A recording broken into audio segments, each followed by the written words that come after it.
You saw Pac at a lot of different stages from the beginning, unfortunately, until the end. What was that journey like? And getting a chance to really be friends with him and working with him and producing great music, but more than that, just being a brother to him.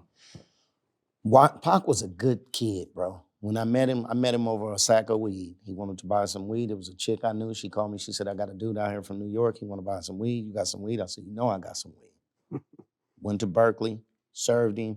We met over a bag of weed, and that relationship turned into more bags of weed, and just a friendship. It wasn't even based on music, you know? I was from here.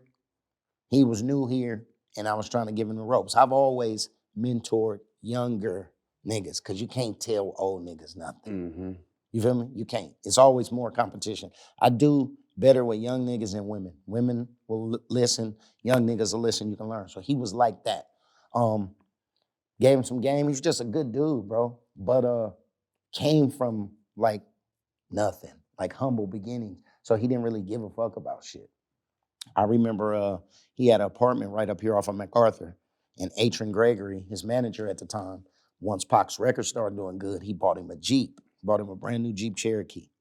Pac lived in an apartment that's the street, this is the alley, and then this is the parking in the back of the apartment. And this is the apartment, and this is the goddamn wall and the fence. This nigga called me over, I got a truck.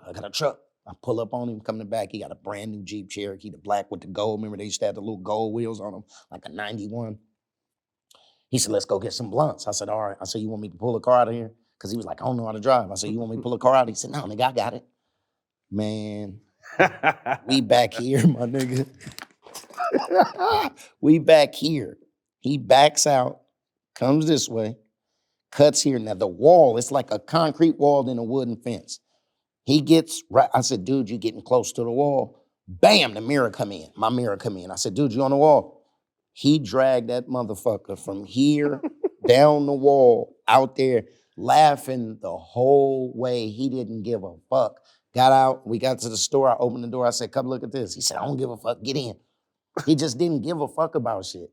You feel me? He was just that kind of nigga. He didn't care, bro. That nigga didn't care.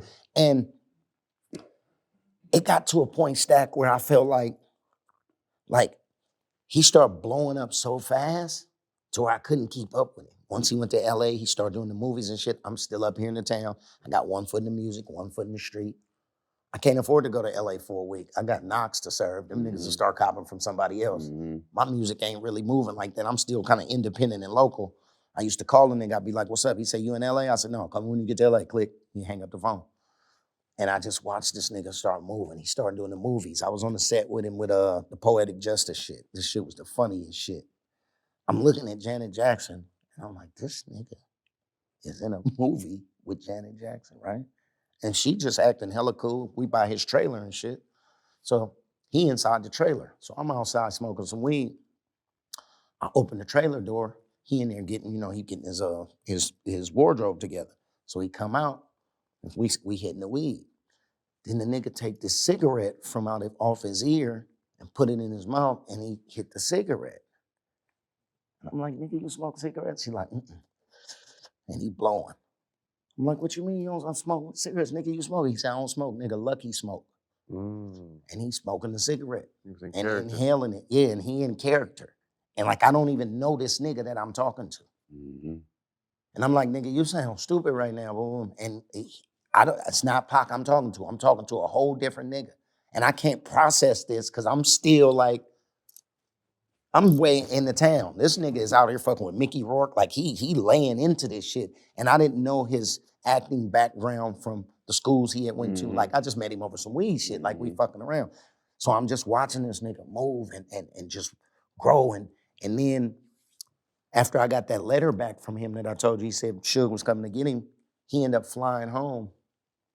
I remember the nigga called me. He said, nigga, there's some trippy shit going on. I said, what's up? He said, nigga, I'm at Madonna's house. And I'm like, what? He said, yeah, I'm at Madonna's house. And I'm like, this nigga just, he doing it, moving. Like, and I'm watching him just go. And at that time when he did the shit where they had the rape case on him, he had the little shit where he shot the police. I told a nigga, I said, bro, you need to just fall back for a minute. So it's almost like today you'd be like, nigga, you need to get off the internet. Deactivate your page right quick for a minute. But he couldn't stop. But I couldn't keep my arms around him because he was working. And I wasn't working like that. I remember he had a spot off of Wilshire. He had the Thug Mansion sign on the wall, and his mama was in there. Me and Afeni was always super cool. And I came in there one time. This is when I was about to drop, I think. He was about to drop the All Eyez on Me. I was about to drop, which one of them records was it? Anyway, I had my CD, my little two-fold cover. He said, okay, show me your shit. I'm showing him shit. He said, all right, let me show you my shit. He opened this shit, and he opened it up, that cover fell down, had all the clean-ass pictures. He sitting on the back of the chair. And I'm like, damn, this shit hard. And he said, listen to this. And that nigga put on that motherfucker, he hit play, that motherfucker said, I won't deny you, I'm a straight rider. I was like, oh, shit. That shit was going, right? He's like, that. I was like, this shit going. He said, nigga, I need you on the album. I need you on the album. I said, all right. He said, I want all the niggas from the Bay on the album. Bring some niggas with you. I said, who you want? He said, just bring all your niggas.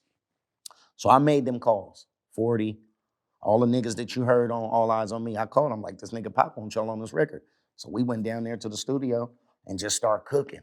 And I'm watching this nigga work, dude. And it's like, he went from the nigga that I was saying, you just this Black Power type nigga, to these other records was different. They was different. And I'm like, this nigga fucking with it. And I ain't gonna lie to you, there was a piece of me, it wasn't a jealous thing. It was like, once again, I'm not taking myself serious enough to get out here and fuck around with the fuck around. Because this nigga is on. He doing movies, he doing all the shit. And it got to a point to where he got so far away from me that I felt like if I could have been closer to him, I could have saved him from a lot of the bullshit he was going through. I don't have a bad thing to say about Suge. Every time I met the nigga was A1. Used to take us up to, what's the name of the restaurant that used to have the big ass lobsters in LA? To Monty's. Nigga took us to Monty's. We balled it out. But what I was seeing was Suge was spoon feeding him the bread. You feel me? But they was rolling. I mean, Death Row was rolling. You know, this nigga Suge was super huge. Every time he pulled up, always respectful. But I'll be honest with you, me being a nigga from the street and knowing the ins and outs of how shit went, that shit that happened in Vegas, to me, they was moving wrong. Ain't no way you do a nigga like that in that casino and then y'all be riding down the street with the windows down. Like that was foul ball to me, right? But in my mind, I'm like, Suge is the nigga, you feel me?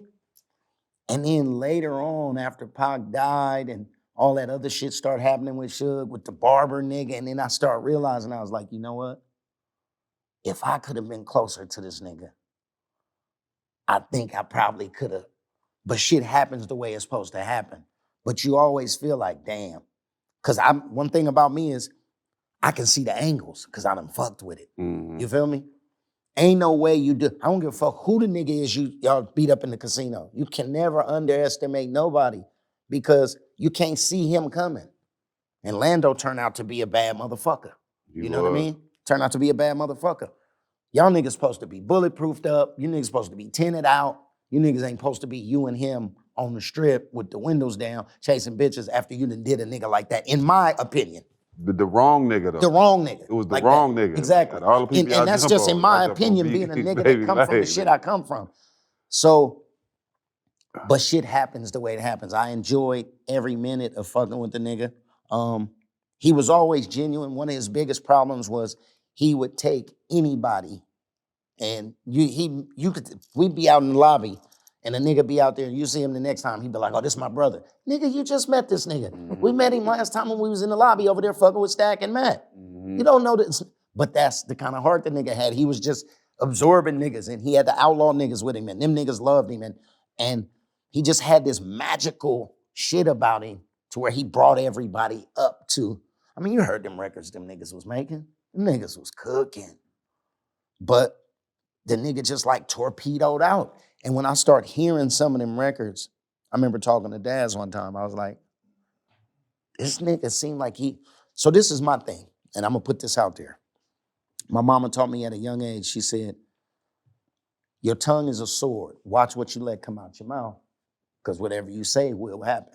And I remember being a young nigga, talking shit, blah, blah, blah, and shit was happening. So if you listen to my whole catalog, I don't never rap about dying. I rap about money, bitches, cars, and balling. And it all happened. And it all happened. The minute he started talking about dying, he was dead. Biggie made the song Ready to Die, he was dead. I've been trying to tell these young niggas, do not be speaking that death in your raps, because it's going to come see you. Mm-hmm. It's going to come see you. Mm-hmm. It turned into this thing where you was the toughest nigga talking about all this murder shit. We come up in here, Spice One talked all that shit, man. Spice wasn't killing nobody. Gin and Juice, I mean, not the Gin and Juice, but that 187 Proof, like, it was parody, but it was still gangster, you feel me? But then these young niggas start talking about it and really living it. That whatever come out your mouth, that shit'll come get you, bro. Yep. So speak good shit. Talk about money. Mm-hmm. Talk about winning. Mm-hmm. You feel me? Yeah. Because soon as my dog started talking about dying, my nigga was gone. Oh. Biggie the same way.